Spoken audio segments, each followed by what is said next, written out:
એટલે તાજેતરના કોર્પોરેશનના બજેટમાં કરકસરની વાત થઈ હતી અને ઘણા બધા ખર્ચાઓ ઉપર કાપ મૂકવામાં આવ્યું હતું અને અમુક બજેટના અભાવે અમુક વસ્તુઓ વિકાસ કામમાં પણ થોડી બ્રેક મારવામાં આવી હતી, જે સ્ટેન્ડિંગ ચેરમેને એની સ્પીચમાં પણ કહ્યું હતું.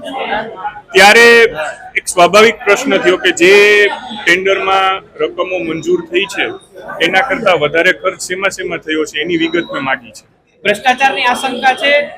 ના, ભ્રષ્ટાચારની કોઈ આશંકા નથી, પરંતુ જે મંજૂર થયેલી ટેન્ડરમાં રકમ છે એ રકમ કરતાં વધારે ખર્ચ ક્યાંક ને ક્યાંક વેરિએશનને લીધે થતો હોય છે. તો 10%થી વધારે જેમાં ખર્ચનું વેરિએશન આવ્યું છે એ બધીની વિગત માંગી છે. અને એ કરકસરમાં જે બજેટમાં જે પોલિસી નક્કી થઈ અમારા પક્ષ દ્વારા, એ પક્ષની નીતિ મુજબ અને ભારતીય જનતા પક્ષની નીતિ છે કે જે કામ કરીએ તે સચોટ રીતે કરીએ માટે એને અનુસંધાને આ પ્રશ્ન પૂછવામાં આવ્યો છે.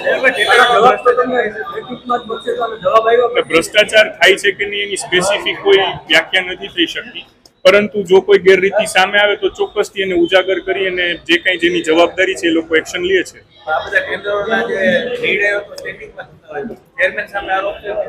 ના, આરોપ કોઈ સામે નથી, માત્ર માહિતી માંગી છે. અત્યારે જે કોઈ અમારા પદાધિકારીઓ છે તે સારી રીતે જ કામ કરી રહ્યા છે. એવી પણ વાત સામે આવી રહી છે કે કોર્પોરેટરો છે વિશ્વાસમાં ન લઈને અમુક જે નિર્ણય લેવામાં આવે છે. એટલે આ સવાલનો જવાબ મારા લેવલે દેવો યોગ્ય નથી. જે નિયુક્ત કરેલા પક્ષમાં જવાબદાર લોકો છે આનો જવાબ આપી શકે, પણ મને જ માહિતી છે ત્યાં સુધી આવી કોઈ વાત છે નહીં.